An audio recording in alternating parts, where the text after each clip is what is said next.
All right, welcome back to the YouTube channel. Today's whiteboard video. I'm just going to go into how I kind of approach lower body training and a simple way to categorize exercise plyometrics to make sure you're matching, and what I think is the most common sense way to approach your lower body training. Okay, so when you're thinking of lower body training, you're thinking of three major joints. You're thinking of the pelvis, the knees, and the ankles. Okay, and there's two main movement patterns that kind of happen at those three joints. Okay, you can either squat or hinge. Squatting being vertical displacement of the pelvis. I'll try to draw big so you can see. And then hinging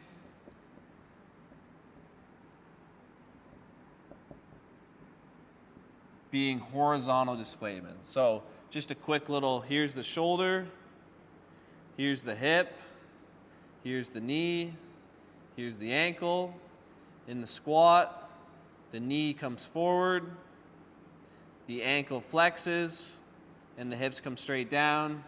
You end up in a position like this. Shoulders to hip, hip up to the knee down to the shin, and the pelvis has gone up and down. Okay, simple stuff. Hinging, it's the opposite, okay? So you're starting in an extended position, shoulder, hip, knee, ankle. Ankle still stays still. Knee has like a little micro bend. The hips come back. The torso falls. And you end up in more of a position like this. Foot up to the knee. Hips are back. Torso falls. And the pelvis has gone in horizontal displacement, okay? So squatting, obviously you can think of your bilateral squats, back squats, front squats, goblet squats, split squats, Bulgarian squats, any exercise with a squatting name, step-ups, kind of a mix of both, but ideally you get the point. Squatting, any type. So we got the back squat, front squat, Zerker squat, split squat, rear foot elevated, front foot elevated, any split squat. So on a day where I'm aiming to do vertical displacement of the pelvis in my main strength exercises, I'm looking to also match that movement pattern in my plyometric exercises, okay? So you can think of different plyos when we're thinking about squattier ones.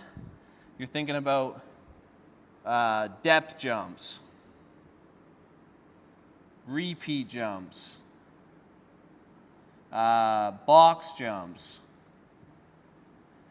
anything that you can imagine where your hips are going up and down versus backwards and forwards, okay? Now that's just a simple approach. So on days, it might look like if my big strength block, my A1, is a front squat, I'm prepping for that lift by doing the exact same movement pattern in my plyos. So my plyos might look like a box jump or a depth jump or something along those lines where I know the hips are going up and down in that vertical axis.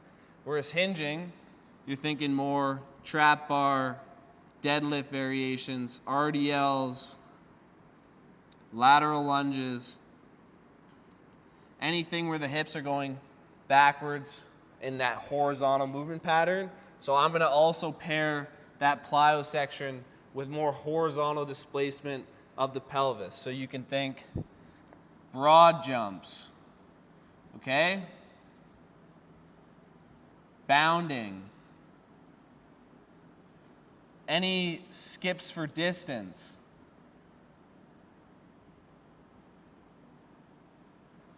Lateral bounds, any direction bounds really. Okay, and in those variations, I'm getting more horizontal displacement of the pelvis. Sprinting, more acceleration sprinting.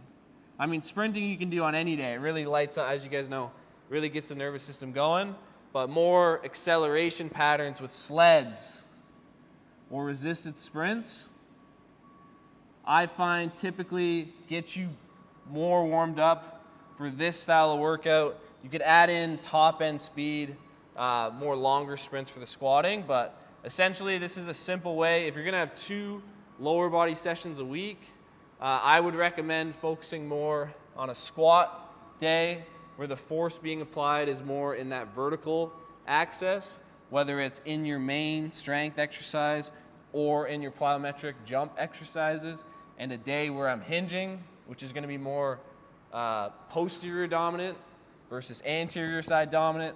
And again, that just means backside versus front side.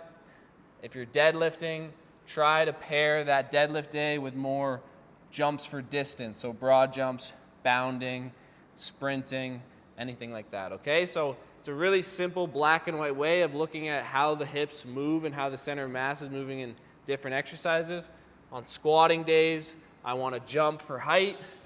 On hinging days, I want to jump for distance, okay? So take that lesson and apply it to your own training where you might see it fits.